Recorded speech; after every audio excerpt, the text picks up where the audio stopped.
Today on What's Next. I think that anybody who learns to swim has sort of conquered a new environment.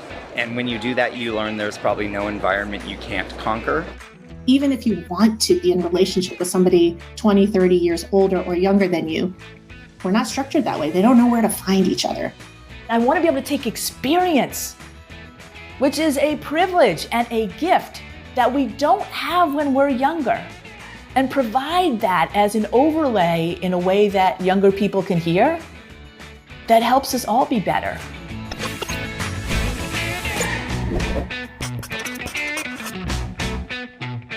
Hello and welcome to What's Next. I'm Mark Middleton here with your weekly reminder that it's not too late and you are not too old for whatever you're dreaming of doing. Our ageist culture may tell you that old dogs don't learn new tricks, but research and examples of people that we meet every week at Growing Bolder say otherwise. Not only is there still time to stretch out of your comfort zone, it's essential that you do it. If we want to keep living and laughing and loving, if we want to keep growing, we have to keep stretching ourselves. If we want things to change, we have to embrace change. And that means trying new things, making new friends, and being open to new ideas and new challenges. So, when was the last time that you tried something for the first time? Maybe even something that scared you. Learning to swim later in life can be a pretty big challenge, and even if you're up for it, you might not have the opportunity. But there's a unique adult swimming program in our nation's capital that is not just changing lives, but actually saving lives. Take your marks.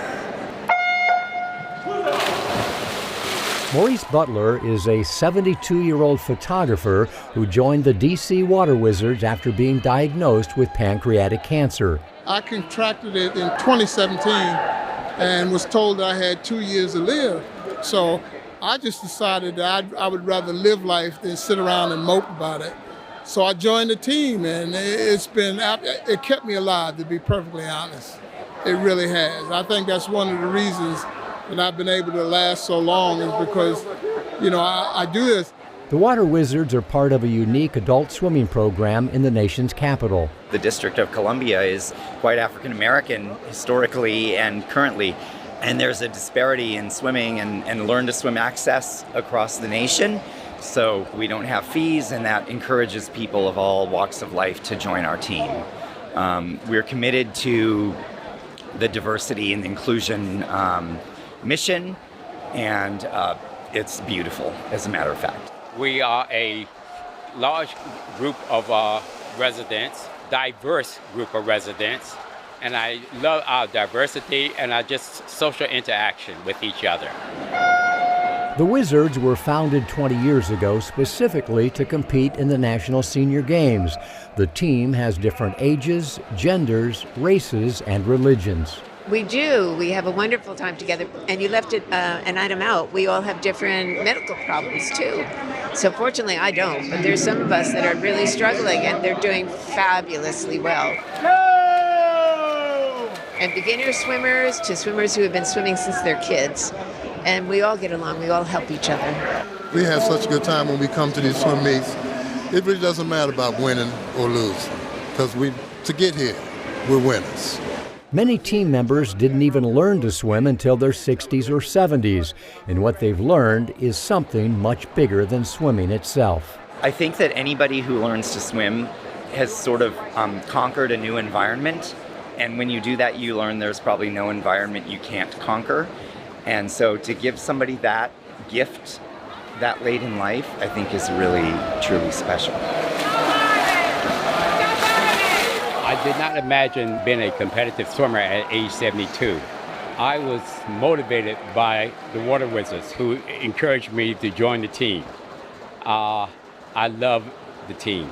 It encouraged seniors to become more active, and I want to be as physically fit as long as possible. It's mostly about our physical condition more than it is about the competition. So we do this so that we can enjoy our old age and enjoy what we love to do, which is swimming. It's about helping each other. It's about getting stronger. It's about challenging ourselves. And it's about staying young. All the way! Way to go, Ruth! Way to go, Ruth! The team became their passion and eventually their purpose. And so I had a purpose in life, and the Water Wizards gave me that purpose. You just have to continue to do the best that you can do until you can't do it anymore. I tell anybody, it saved my life, and I'm still here.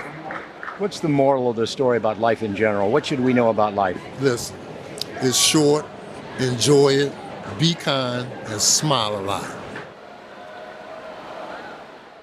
And that is exactly why I like to have a video camera with me at swimming meets. I struck up a conversation with a guy who was taking pictures, and the next thing you know, I was friends with and a fan of the DC Water Wizards. More proof that inspiration is everywhere if only we take the time to look. And by the way, swimming is now considered one of the best activities for overall health and well-being. It's a low-impact exercise proven to lower inflammation, to improve your immune system, strengthen your muscles and joints, and build your cardiovascular system. So check with your local recreation department or YMCA to see if they offer adult Learn to Swim programs.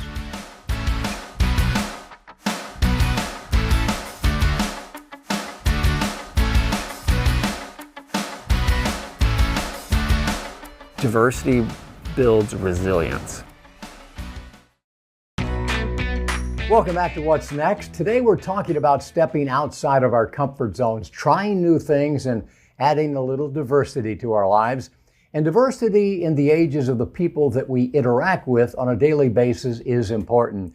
We all benefit from the fresh perspective of younger people, and they benefit from our experience and wisdom.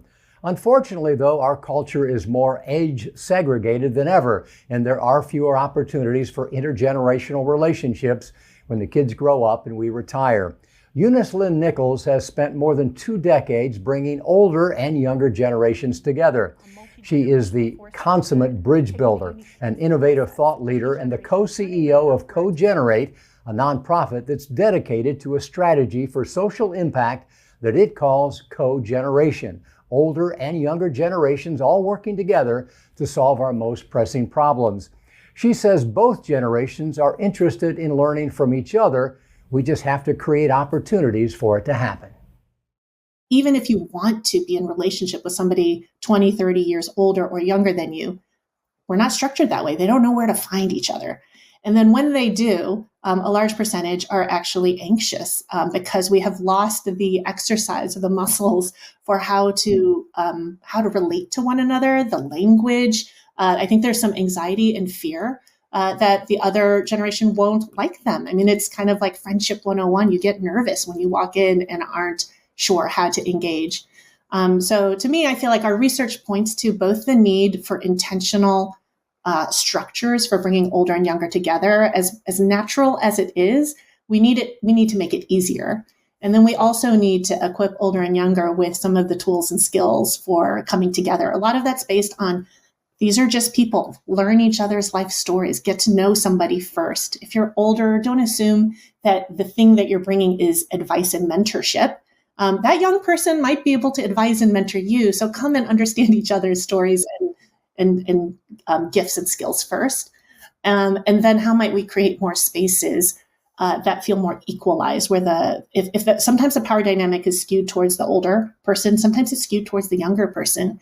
How might we actually intentionally design a space so that they're coming on more equal footing and allow for these authentic relationships to proliferate from there? What can we do as individuals? I mean, we've heard what you say. We understand the value of it. How can individuals plug into the Co-Generate lifestyle? I think a huge place where we can both practice and do good is to look for opportunities to get involved in your community, to volunteer, to step onto an advisory team, whatever. Find a space where you can actually collaborate with people of a different age, and don't just look for something with your own age cohort. I think that's comfortable. That can be more comfortable, but I would say take a step. And there are many places in your neighborhood that will have naturally intergenerational spaces. Your local food bank, your local community center, your local YMCA is going to have older and younger people together. How might you actually step into those spaces, look for them, But even if you go there, I think our natural instinct is often to kind of stick with our own. I would say challenge yourself each day to, if you see somebody who is a bit younger or older than you, to go up and say hello, start a conversation. Eunice Lynn Nichols and the folks at CoGenerate are leading a movement to create a more age-diverse culture and a more promising future for everyone of every age. And you can find out more about her mission at cogenerate.org. You know, Eunice mentioned volunteering as a great way to expand the diversity of who you're in contact with. Edible Education Experience is a nonprofit that uses the power of diversity in nature to underscore the importance of diversity in our communities. Brad Jones is a co-founder of this unique learning opportunity that uses the garden to grow relationships and teach important life skills. Nature really loves diversity, but this is not all cabbages or all carrots. It's this really orchestrated mix of life. And I think that our approach to how we grow plants is also really important to how we approach our community. That we have a responsibility to orchestrate who is coming into the classroom, especially as a nonprofit. I'm not just here to make a buck. I'm here to create an experience. I can't make people learn. I can only create an environment where they can. I can't make these plants grow, but I can create an environment where they will grow, where they're allowed to grow. And that environment must include diversity. I don't want just one kind of adult or just one kind of kid to be in that classroom. If we can have multi-generational classes, that's amazing. If I can have multi-ethnic classes, I know that that's going to be more effective.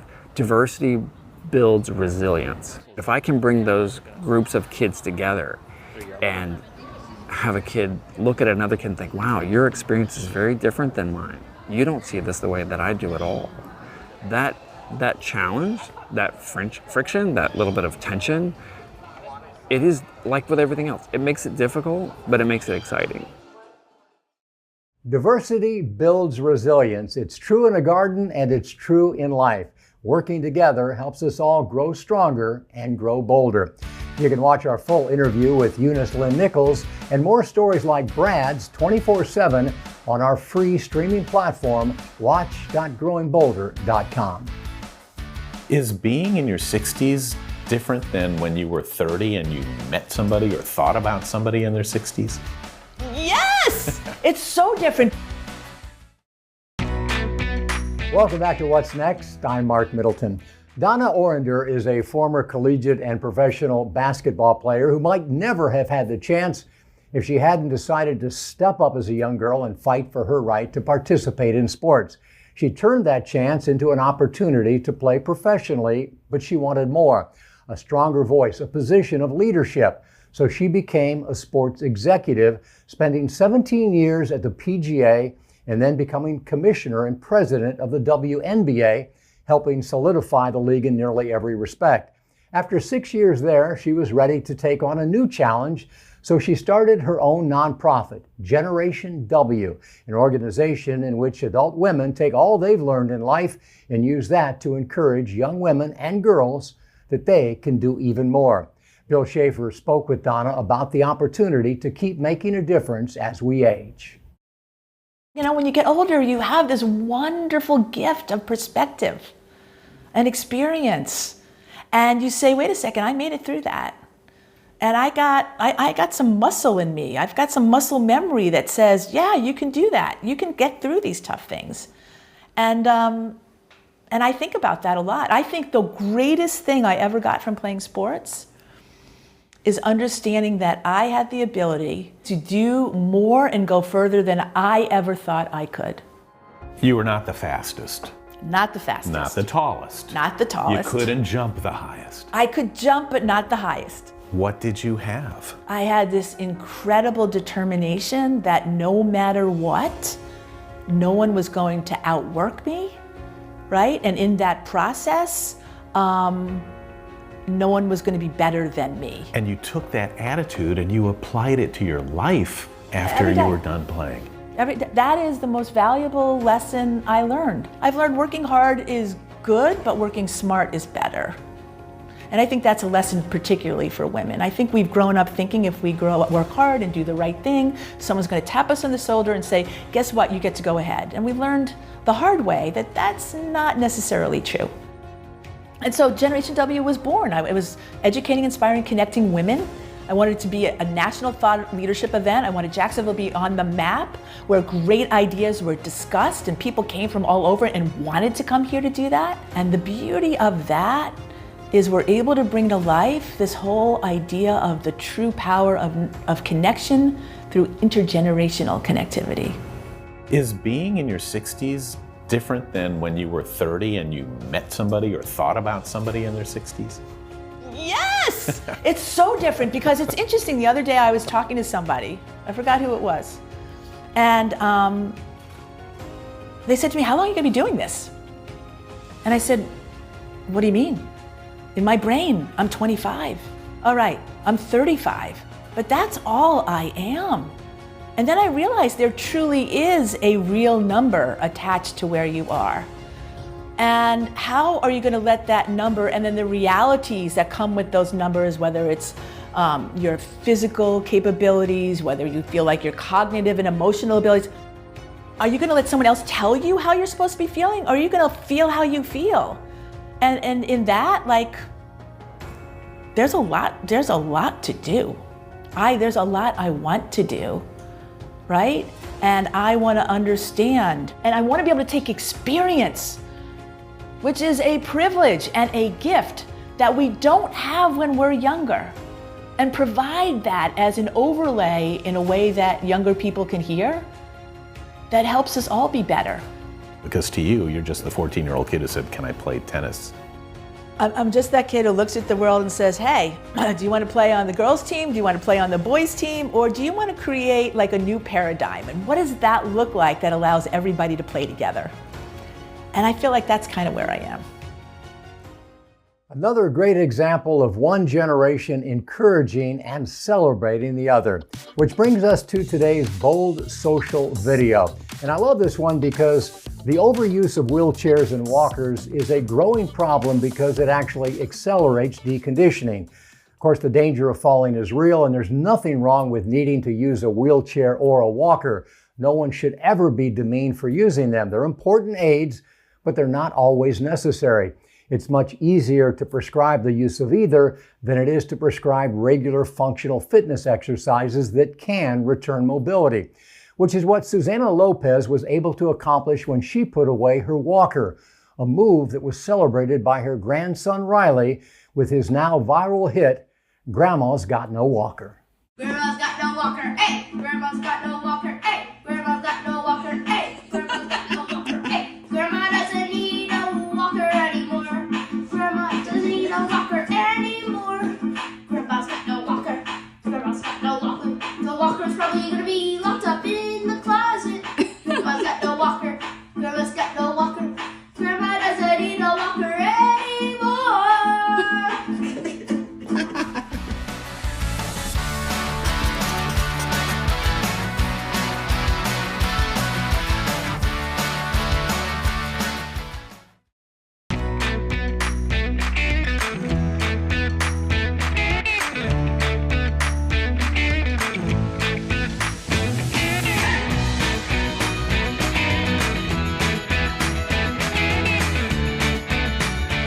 Welcome back to What's Next. Are you following Growing Bolder on social media?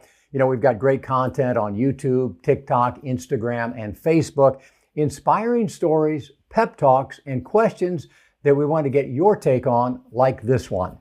What's one step that you can take this week to step out of your comfort zone and start growing bolder? Thomas Jefferson said what may be the obvious: if you want something you've never had, you must be willing to do something you've never done.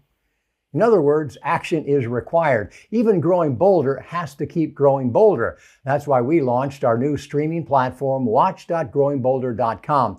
It's totally free, chock full of inspiring stories, pep talks, and interviews, and it's all available 24/7. I hope that you will check it out. You know, life doesn't end when the kids move out, when we retire, or even when we hit 80, 90, or beyond. There is still so much for us to learn, to try, to experience, and to share. Maybe it's finally time to learn to swim or to make a friend with someone who's a few decades younger. And not just for your benefit, but for theirs. One of the greatest gifts that we can give young people is a more realistic, more optimistic, non-ageist view of growing older. We can help them realize that there is always an opportunity for a meaningful what's next by creating one in our own lives. We'll see you next time.